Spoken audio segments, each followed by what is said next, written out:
Have you been? Have you been? If you've been and you still feel that way after you come back, please let's have a conversation. Number three, please don't call it a ride. That is not a friggin' ride. Whenever a man goes up, you have never said to an astronaut, boy, what a ride. You know, we duplicated the same trajectory that Alan Shepard did back in the day, pretty much. No one called that a ride. It was called a flight. It was called a journey, because a ride implies that it's something frivolous or something that's lighthearted. There was nothing frivolous about what we did, and the machine that we were on, and what it took for the people to get that machine up and running, to get us up and get us back down safely. So, you know, I'm very disappointed and very saddened by it. And I also say this, what it's doing to inspire other women and young girls, please don't ignore that.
Joining me now is Newsweek's Senior Editor-at-Large and Article 3 Project Senior Counsel, Josh Hammer. Josh, just how insufferable and self-delighted can these ladies be? We had less carry-on when real astronauts stranded in space for months were rescued recently by SpaceX. These overprivileged ladies spent a total of 11 minutes floating around in their designer spacesuits, and now they think it's going to bring about world peace. Yeah, Rita, you know, it kind of reminds me a little bit of the old John Lennon song, Imagine, otherwise known as the worst song ever written. I mean, John Lennon had this song back in the 1970s after the breakup of the Beatles.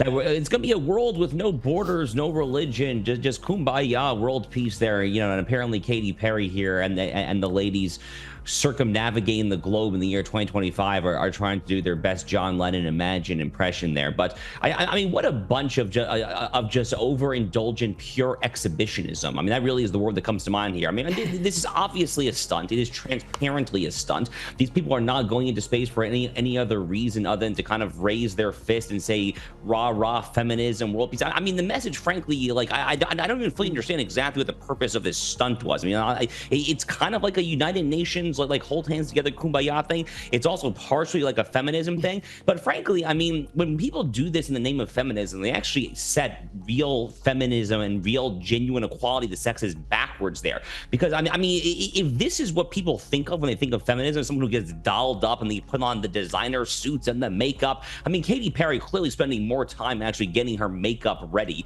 than actually going up into the atmosphere, right? I mean, people see this and they're like, okay, if this is feminism, I'm gonna oppose it. So they're undermining the very cause they purport to champion there. Ultimately, all sorts of these stunts. This is the reason, Rita, why I think the left is just not in a good place in the United States, because it is all pure symbolism. It is all virtue signaling. That's the entire edifice. That's the entire purpose, soup to nuts of all that they believe these days. You're so right. It is just so self-delighted, so divorced from reality. And they probably did spend a great deal more time on their hair and makeup than they actually did in space. They were up there only for 11 minutes.